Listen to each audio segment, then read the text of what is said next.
Thank you very much, Your Excellency, Mr. Albert Chimbindi, Chairperson of the Permanent Representative Committee and Ambassador of the Republic of Zimbabwe. Distinguished ambassadors, members of the PRC, the Deputy Chairperson, Erastus Mwencha, and fellow commissioners, representatives of the AU organs, regional economic communities, and AU specialized representatives and liaison offices, officials from capitals, from the Commission and other organs and RECs, Excellencies, members of the Diplomatic Corps from the regional and representatives from the civil society, if they are there, but I don't think they are, ladies and gentlemen. I'm honored on behalf of the Commission to warmly welcome you to the opening session of the 31st Ordinary Session of the PRC. And let me take this opportunity to wish you a prosperous, peaceful, and healthy 2016. And I also want to express a special welcome to the new ambassadors, members of the PRC, who are joining us for the first time in this summit. May I also express our sincere appreciation to the host country for all the measures they take to make our summits conducive to work. Excellencies, this summit of the African Union will once again tackle many important issues, and I want to thank the PRC, the chairperson and its subcommittees for their dedication preparatory work over the last 2 months. As has the practice, the January summit will review work of the previous year and focus on key issues that we must tackle in 2016. The AU Commission submitted its annual report and the major developments in Africa and activities in 2014-15 for consideration by member states, which you have done. In our 2015 annual report, we reflect on progress towards the implementation of the 10-year plan and to ensure that there is domestication of our major priorities: the African Skills Revolution, health and nutrition, infrastructure, agriculture, citizens and the work of the citizens and to spare the social and economic development and the processing of our agriculture and agro products, the economic diversification underpinned by industrialization, so that indeed we can create the necessary jobs, peace and security, democracy and governance are receiving attention. We also provided an update on the steps taken on the Agenda 2063 flagship projects: the Pan-African Integrated High-Speed Rail Network, the Continental Free Trade Area, the Commodity Strategy on Agriculture and Agro-Businesses, the African Economic Platform, Silencing the Guns, the Single African Aviation Market, and the free movement of people, and progress towards an African passport. These, as Your Excellencies are aware, are key to the implementation of our first 10-year plan. Having formed part of the global consensus that adopted the Sustainable Development Goals, we have incorporated the 17 SDGs. In fact, the 17 SDGs are part of Agenda 2063, but Agenda 2063 is more specific to Africa and forms part of the broader transformation agenda. So I think there is no contradiction between Agenda 2063 and the SDGs. And we thank the committee that worked very hard to make sure that we have a common African agenda and that common African agenda informed a lot of the decisions that are in the SDGs. Excellencies, during 2015, we ensured a renewed focus on the emancipation of girls and women as a critical success factor and indeed as a precondition for the realization of Agenda 2063. Across the length and breadth of the continent, we focused on women's economic empowerment, access to education, skills, and health, their participation in parliament, government, and other areas of human endeavor. On the challenges facing women farmers and workers, including access to capital, to modern technology, and to land and to markets. We highlighted how harmful cultural practices such as child marriages impede the development of girls at a time when the continent must redouble its efforts to ensure that all the young people, girls and boys, have access to quality education and training so that they can use their creativity and energy to fuel our transformation.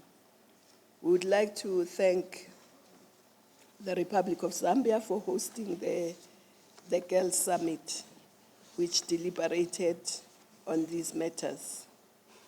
Excellencies, the issue of African integration as the raison d'etre of our union remains high on our agenda, and that of regional economic communities. In addition to such, to the launch of the Continental Free Trade Area negotiations, the RECs have taken an important step on integration with initiatives ranging from free movement of people, moves towards regional common markets, and regional infrastructure development. Excellencies, we know the importance of strong and effective institutions towards our vision of an integrated, prosperous, peaceful Africa that is driven by its own citizens and takes its rightful place in the world. Our decision also on alternate sources of funding, the AU and its programs, the project on the restructuring of the AU Commission, as well as the work on the division of labor amongst REX, NEPAD, and AU Commission remain critical, and we must ensure that we continue to make progress on these matters. The PRC and the Commission, since the January 2015 decision on streamlining work of the AU summits, have also cooperated to ensure the implementation of this decision so that the summits focus on strategic issues critical to the African people. During 2015, after so many years of preparatory work, we have finally operationalized the Specialized Technical Committees, STCs, as AU organs provided for in the Constitutive Act to take on the mandate of responsibility in their respective areas of competence. Excellencies, the continent has played key and important role in the global processes that took place in 2015, from the SDGs to the financing conference that was held here in Addis Ababa, to the 70th anniversary of the United Nations of the European and the European Conference on Migration. And of course, as the year drew to a close, we're also part of COP21 climate change agreement arising from the Paris conference. And we also participated in the ministerial meeting held in Nairobi of WTO. In all these important global processes, we worked hard to ensure that Africa presented a united front around its interests. And we made progress in all these areas, despite some setbacks. The continent also continued to build on its cooperation with the United Nations family, its various strategic partners with our other regional organizations such as the Arab League, CARICOM, and EU, as well as strategic partners with countries from across the world, and through the consistent work of the AU Partnership Group. During 2015, we again saw the continuation of the trend with more and more countries establishing permanent missions to the AU. And this shows that the world is taking the AU seriously. Moreover, in all the work of the Commission, we built on our common mission with continental partners, the UN Economic Commission for Africa and the African Development Bank consistently involved civil society, the private sector, as well as our REX, NEPAD, and other organs in the programmatic work of the Union. Excellencies, we have a full and critical agenda at the summit and session of the PRC. Not least amongst these is our declaration of 2016 as the Year of Human Rights, with a special focus on the rights of women. During 2015, the majority of democratic transitions and elections on the continent, with some notable exceptions, went well and should be used as a platform to build inclusive and effective institutions that involve citizens in governance, not only during elections, but as well as in the implementation of Agenda 2063 in the national context. The upcoming elections in 2016 and the tireless work to resolve remaining conflicts in the context of the Charter on Democracy, Governance and Elections and our efforts to silence the guns, we must continue to see and strengthen the culture of democracy, peace, security, and human rights, of political tolerance, inclusion, and the management of rich diversity of our beautiful continent. But I would like at this point to express our gratitude to all the peacekeepers across the continent who are sacrificing life and limb for peace.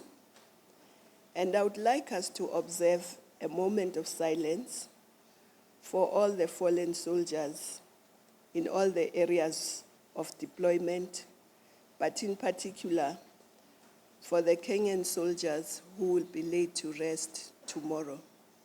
Let's have a moment of silence.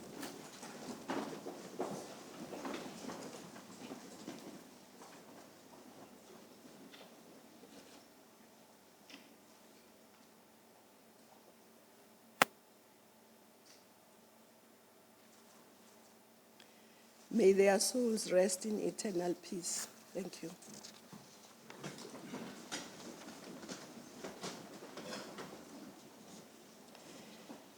As we celebrate this Year of Human Rights, we should also continue to build a union of the people, working with civil society, with the private sector, the diaspora, and African citizens, men, women, and youth, the media, and all other sectors in the implementation of Agenda 2063. But before I conclude, I would like to express our heartfelt thanks and our real deep gratitude to the Chairperson of the Permanent Representative Committee, Ambassador Albert Chimbindi, for so able steering the PRC during his term of office, which is still going on for another few hours. And for the excellent cooperation the Commission received from him, his Bureau and from the PRC. And of course, you will remember that he had just arrived when he had to take this mantle of being the chair of the PRC, and indeed, he hit the ground running. We sincerely appreciate your dedication, wisdom, guidance, and the spirit of Pan-Africanism that you brought with your leadership of the PRC. Tatenda.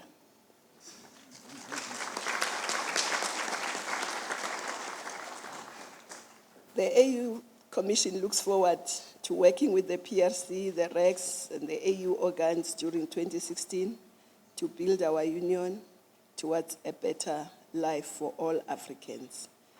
I wish this 31st ordinary session of the Permanent Representative Committee of the AU successful deliberations. Merci, shukran. Asante.